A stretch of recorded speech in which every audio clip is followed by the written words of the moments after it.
Laging tanong ng mga Pilipino, bakit nga ba kahit konting ulan, baha agad? Sa kalsada, sa eskwelahan, sa trabaho, parang normal na lang na parte ng buhay natin ang baha.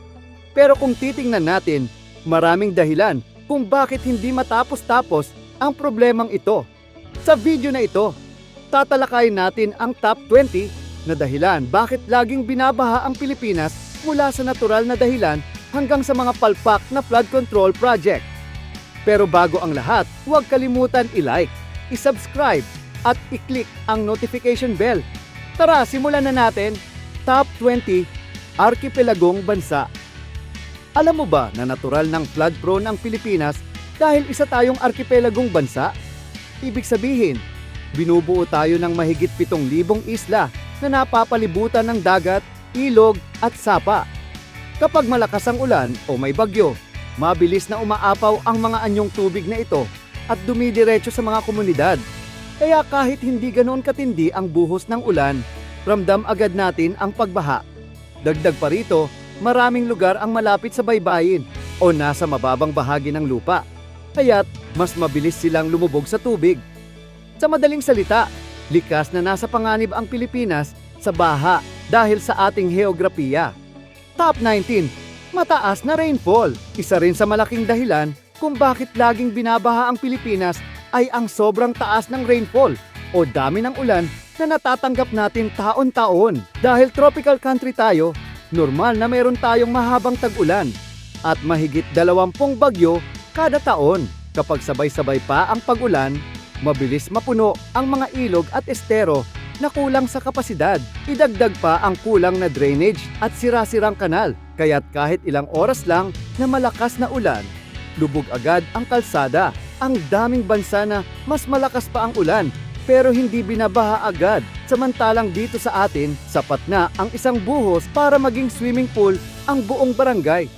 Top 18, location sa Typhoon Belt. Bukod sa mataas na rainfall, dagdag pa sa problema natin ang lokasyon ng Pilipinas dahil nakapwesto tayo mismo sa tinatawag na Typhoon Belt ng Pacific Ocean. Ibig sabihin, halos taon-taon, binibisita tayo ng average na 20 bagyo at marami sa mga ito ay dumadaan mismo sa ating mga probinsya. Kada bagyo, dala nito ang malalakas na ulan, storm surge at pagbaha na sumisira sa kabuhayan ng mga tao. Sa ibang bansa, minsan lang dumaan ang bagyo. Pero sa atin, parang bisita na buwan-buwan. Ang masakit pa, karamihan sa mga syudad at kabayanan natin ay hindi handa sa ganoong volume ng tubig. Kaya kahit ilang oras lang nahagupit ng bagyo, bumabagsak agad ang buong sistema ng flood control. Sa madaling salita, talagang nasa malas na lokasyon tayo.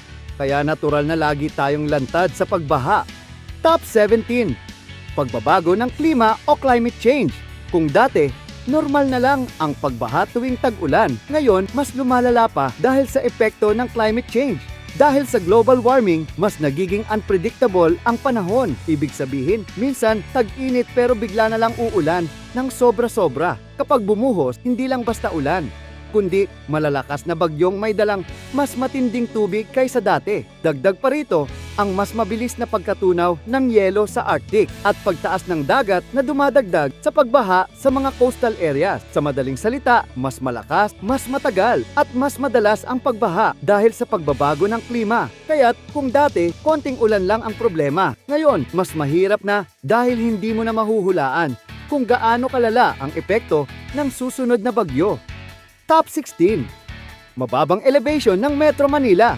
Isa sa mga pangunahing dahilan kung bakit madaling bahain ang Metro Manila ay dahil mababa ang elevation nito. Kung mapapansin mo, maraming parte ng Kalakhang Maynila ang halos pantay na sa dagat o mas mababa pa.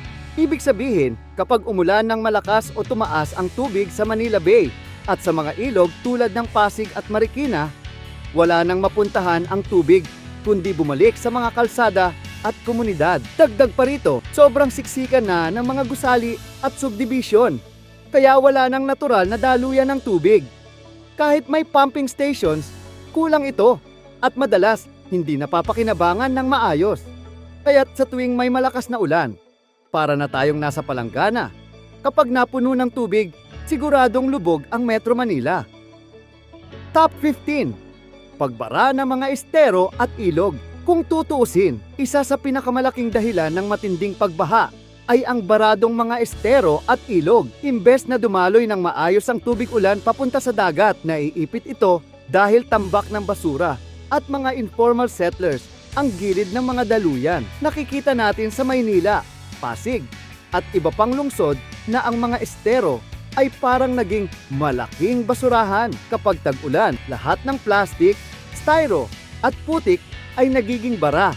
Kaya't bumabalik ang tubig sa mga kalsada at kabahayan. Sa halip na magsilbing proteksyon laban sa pagbaha, nagiging pasanin pa ang mga ilog na hindi nalilinis at hindi nababantayan. Kung hindi ito maaayos at tuloy-tuloy ang pagdami ng basura, kahit gaano kaganda ang flood control project, mauuwi pa rin sa pagbaha ang mga lungsod. Top 14.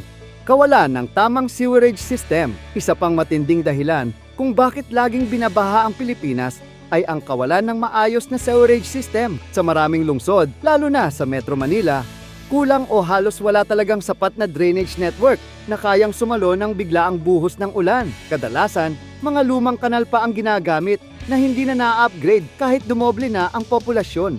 Ang mas malala, maraming subdivision at commercial areas ang tinayo nang walang kasamang tamang sewerage plan. Kaya tuwing malakas ang ulan, hindi makadaloy ang tubig at naiipon ito sa kalsada. Imbes na mapunta sa tamang kanal at outfall papuntang dagat, naiipit lang ito sa mga mababang lugar. Dahil dito, kahit simpleng buhos ng ulan, siguradong baha na agad dahil walang maayos na sistema para idirekta ang tubig.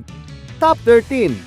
Deforestation at pagkaubos ng kagubatan. Isang malaking dahilan ng pagbaha na madalas nakakalimutan ng marami ay ang pagkaubos ng ating kagubatan. Dati, ang mga bundok at kagubatan ay nagsisilbing natural na panangga laban sa matinding ulan. Ang mga puno, ugat at damo ang sumisipsip ng tubig at naglalabas nito ng dahan-dahan papunta sa ilog. Pero ngayon, dahil sa illegal logging, pagmimina at malalaking development projects, unti-unti nang nawawala ang mga kagubatan. Ang resulta, kapag umulan ng malakas, wala nang sisipsip ng tubig. Kaya't dire-diretso itong bumababa sa mga komunidad at nagdudulot ng flash floods at landslide. Ang masakit pa, maraming lugar ang ginawang subdivision o taniman na dati kagubatan. Kaya lalo tayong nawalan ng natural na depensa laban sa pagbaha. Top 12. Pagmimina at quarrying. Malaki rin ang epekto ng pagmimina at quarrying sa malalang pagbaha sa Pilipinas. Kapag binabaklas ang mga bundok para sa mina o kinukuha ang buhangin at bato sa ilog, nawawasak ang natural na balanse ng kalikasan. Ang dating matibay na bundok na humaharang at sumisipsip ng tubig ulan ay nagiging marupok, kaya't mabilis ang pagbagsak ng tubig pababa. Bukod dito, natatabunan ng putik at debris ang mga ilog, kaya lumiliit ang kapasidad nilang maglaman ng tubig. Kapag sabay pa ang malakas na ulan, tiyak na aapaw ang baha sa mga komunidad sa baba. Ang mas masakit, maraming pagmimina at quarrying ang hindi mahigpit na binabantayan ng pamahalaan. Kaya't mas inuuna ang kita kaysa sa kaligtasan ng mga tao. Top 11. Urbanisasyon at concrete jungle. Habang dumarami ang tao at mabilis ang pag-unlad ng mga syudad, unti-unti namang nagiging concrete jungle ang Pilipinas. Lalo na sa Metro Manila, halos lahat ng lupa ay tinatayuan ng kalsada, gusali at subdivision. Ang dating bukirin, damuhan o bakanting lote na natural na sumisipsip ng tubig ulan, ngayon ay puro semento na. Ang problema, hindi naman kaya ng semento na sumipsip ng tubig, kaya't bawat patak ng ulan ay dumidiretso sa kalsada at nagkukumpol sa mabababang lugar. Dagdag pa rito, maraming development project ang ginagawa ng walang kasamang maayos na drainage plan. Kaya kahit modernong gusali pa yan o bagong kalsada, nagiging instant swimming pool kapag bumuhos ang ulan. Ito ang epekto ng mabilis na urbanisasyon na walang kasamang wastong urban planning. Top 10. Reclamation projects. Isa ring malaking dahilan ng matinding pagbaha ay ang mga reclamation projects. Ang mga dating dagat, dalampasigan o estero na natural na dinadaluyan ng tubig ay tinatabunan at ginagawang komersyal na lupa. Oo, nagkakaroon nga tayo ng bagong malls, business districts at pabahay. Pero kapalit nito ay ang pagkawala ng natural flood basin o imbakan ng tubig. Kapag umulan ng malakas, wala nang pupuntahan ang tubig kundi sa mga kalsada at komunidad na nakapaligid. Mas malala pa dahil ang reclaimed areas ay madalas mababa, sila mismo ang unang lumulubog kapag may high tide o storm surge. Imbes na solusyon, lalo pang nagiging dagdag na problema ang mga reclamation project dahil pinipilit nating agawin ang parte ng dagat na natural sanang panangga laban sa pagbaha. Top 9. Land subsidence. Isa pang hindi gaanong napapansin pero malaking dahilan ng pagbaha ay ang land subsidence o unti-unting paglubog ng lupa. Sa ilang lugar sa Luzon at Metro Manila, mabilis ang pagkalubog dahil sa sobrang paggamit ng groundwater o tubig sa ilalim ng lupa. Kapag labis ang pagpump ng tubig mula sa ilalim, nawawalan ng suporta ang lupa at dahan-dahan itong lumulubog. Ang masama, habang lumulubog ang lupa, nananatili namang mataas ang level ng dagat at ilog. Kaya't mas madali nang pasukin ng tubig ang mga komunidad. Kaya may mga lugar na dati hindi binabaha, pero ngayon ay halos laging lubog. Sa ilang parte ng Bulacan, Pampanga at Maynila, ramdam na ito na para bang unti-unting nilalamon ng dagat ang mga barangay. Kung hindi maagapan, lalo lang lalala ang problema sa pagbaha. Top 8. Pagtaas ng sea level. Kasabay ng climate change, isa pang malaking dahilan ng pagbaha ay ang tuloy-tuloy na pagtaas ng sea level. Habang umiinit ang mundo, natutunaw ang mga yelo sa North at South Pole, kaya mas maraming tubig ang napupunta sa dagat. Ang Pilipinas bilang isang bansang napapalibutan ng dagat ay isa sa pinakaapektado nito. Ang dating coastal areas na minsan lang bahain, ngayon ay halos araw-araw na nakakaranas ng pagbaha. Lalo na kapag high tide, tinatawag pa nga itong tidal flooding o sunny day flooding. Yung kahit walang ulan, may tubig pa ring pumapasok sa kalsada at kabahayan. Sa mga lungsod tulad ng Navotas, Malabon at ilang parte ng Pampanga at Bulacan, ramdam na ito. Imbes na masolusyonan ang baha, tila lumalala pa dahil mismong dagat na ang umaakyat at lumulubog sa mga komunidad. Top 7. Traffic at kalsadang parang batya. Alam nating lahat na grabe na nga ang traffic sa Pilipinas, lalo na sa Metro Manila. Pero ang hindi alam ng marami, konektado rin ito sa pagbaha. Maraming kalsada ang ginawa ng walang tamang elevation at drainage design. Ang resulta, nagiging parang batya ang mga kalsada. Kapag umulan, naiipon lang ang tubig at walang mapuntahan. At dahil barado pa kadalasan ang mga kanal, mas tumitindi ang pagbaha sa mismong daanan. Kapag baha na at naipit ang mga sasakyan, mas lalo pang bumibigat ang daloy ng trapiko. Minsan, 1 oras lang na ulan, pero aabutin ka ng 3 o 4 na oras sa biyahe dahil lubog ang kalsada. Sa madaling salita, mali ang road planning at kulang sa maintenance. Kaya ang mga kalsada natin, imbes na daanan ng tao, nagiging swimming pool ng tubig ulan. Top 6. Kulang sa urban planning. Isang ugat ng problema sa pagbaha ay ang kakulangan ng tamang urban planning. Sa dami ng subdivision, mall at commercial buildings na itinatayo, madalas inuuna ang kita kaysa sa tamang plano para sa drainage at flood control. Maraming lugar ang pinapahintulutan ang development kahit flood prone at wala namang sapat na daluyan ng tubig. Kaya tuwing malakas ang ulan, siguradong may mga barangay na lulubog. Dagdag pa rito, kulang din sa koordinasyon ang bawat lungsod. May drainage sa isang area, pero hindi konektado sa katabi. Kaya't naiipon lang ang tubig. Imbes na solusyonan ang baha sa buong Metro Manila, kanya-kanya ang proyekto. At kadalasan, palpak pa ang disenyo. Ang resulta, lumalaki ang syudad, pero lumalaki rin ang problema sa baha. Top 5. Kakulangan ng disiplina sa basura. Isa sa pinakamalaking dahilan kung bakit lagi tayong binabaha ay ang kawalan ng disiplina pagdating sa pagtatapon ng basura. Aminin man natin o hindi, marami pa rin sa atin ang nagtatapon ng plastik, bote at kung ano-ano sa mga kanal, estero at kalsada. Ang ending, barado ang drainage system at hindi makadaloy ang tubig. Kapag bumuhos ang ulan, mabilis itong naiipon at nagiging instant baha. Kahit anong ganda ng flood control project. Kung patuloy tayong walang pakialam sa basura, mauuwi pa rin ito sa pagbaha. Marami na ring lugar ang nagiging tambakan ng basura, lalo na sa urban poor communities. At sa halip na malinis ang paligid, nagiging breeding ground pa ng baradong kanal. Ang simpleng paglalagay ng basura sa tamang lalagyan ay malaking tulong sana. Pero dahil sa kakulangan ng disiplina, tayo rin ang naghihirap. Top 4. Palpak na flood control projects. Kung may pinakamainit na dahilan ng patuloy na pagbaha, ito ay ang mga palpak na flood control project. Ilang dekada na tayong nakakarinig ng mga proyektong bilyon-bilyon ang budget, mga pumping station, dike, at drainage system. Pero tuwing uulan, lubog pa rin ang mga kalsada. Maraming proyekto ang tinatapos sa papel pero hindi naman natatapos sa aktwal. May mga drainage na bagong gawa pero mali ang disenyo. Imbes na umagos palabas ang tubig, naiipon pa ito sa mismong kalsada. May mga pumping station na kulang sa maintenance o sira agad dahil substandard ang materyales. At syempre, hindi mawawala ang isyu ng korupsyon. Mas inuuna ang kickback kaysa sa kalidad. Ang masakit, ang perang galing sa buwis ng tao ang ginagamit pero sa dulo, ordinaryong mamamayan pa rin ang lubog sa baha. Top 3.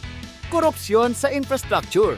Isa sa pinakaugat ng paulit-ulit na pagbaha sa Pilipinas ay ang malalang korupsyon sa mga infrastructure projects. Sa halip na unahin ang kalidad at pangmatagalang solusyon, inuuna ng ilan ang sariling bulsa. Imbes na gumamit ng matibay na materyales para sa drainage, pumping station, o dike, substandard ang inilalagay para mas makapagnakaw sa pondo. Ang resulta, mabilis masira ang proyekto at balikbaha agad ang mga komunidad. Madalas din, paulit-ulit ang proyekto. Hukay ngayon, tabon bukas, tapos hukay ulit para sa bagong kontrata. Halatang ginagawa lang para may makuhang budget taon-taon. Ang masakit, hindi ito maliit na halaga. Pinag-uusapan dito ang bilyon-bilyong piso na galing mismo sa buwis ng mamamayan. Kaya't imbes na matuldukan ang pagbaha, lalo lang itong lumalala dahil sa bulok na sistema ng korupsyon. Top 2. Kawalan ng long-term master plan. Isa ring malaking dahilan kung bakit hindi matapos-tapos ang problema sa pagbaha ay dahil walang malinaw at pangmatagalang master plan ang bansa. Madalas puro short-term solution lang ang ginagawa. Magtatayo ng maliit na drainage dito, magpapagawa ng pumping station doon, o kaya'y dredging na pansamantala lang ang epekto. Kapag may malakas na bagyo at lumubog ang mga lungsod, sakalang magpapanukala ng proyekto. Pero pagkatapos ng ilang buwan, nakakalimutan na ulit. Wala ring sapat na koordinasyon sa pagitan ng bawat lungsod at probinsya. Kaya kanya-kanyang diskarte imbes na iisang plano para sa buong bansa. Ang mas malala, tuwing papalit ang administrasyon, nauulit ang cycle. Hindi tinutuloy ang proyekto ng nauna at uumpisahan ulit sa panibago. Dahil dito, napupunta lang sa wala ang oras at pera, habang ang problema sa baha ay nananatili at mas lumalala pa. Top 1. Paulit-ulit na incompetence ng pamahalaan. Kung tutuusin, pinakaugat ng lahat ng ito ay ang paulit-ulit na incompetence ng pamahalaan. Sa bawat administrasyon, pare-pareho ang istorya. Tuwing may baha, naglalabas ng press release. Nagkakaroon ng rescue at relief operations. Pero pagkatapos nun, balik sa dati. Walang seryosong pagtutok sa ugat ng problema. Ang mga flood control projects madalas sablay, kulang sa maintenance, o kaya'y hindi natatapos. Ang mga batas at regulasyon laban sa illegal logging, land reclamation, at maling urban planning ay hindi mahigpit na naipapatupad. At sa tuwing may bagong leader, inuuna ang pagpapabango ng pangalan kaysa pagbuo ng pangmatagalang solusyon. Ang masakit, ilang dekada na itong problema. Pero hanggang ngayon, lubog pa rin ang mga Pilipino sa baha, literal at simboliko. Ang tanong, hanggang kailan tayo magtitiis sa ganitong klase ng pamahalaan? Kaya, kung iisipin mo, hindi lang dahil sa ulan, kaya laging binabaha ang Pilipinas. Malaking parte dito, ang kapabayaan, maling sistema, at minsan, palpak na proyekto. Ang tanong, hanggang kailan tayo magtitiis sa ganitong sitwasyon? Ikaw, anong palpak na flood control project ang na-experience mo sa lugar ninyo? I-comment mo sa baba para mapag-usapan natin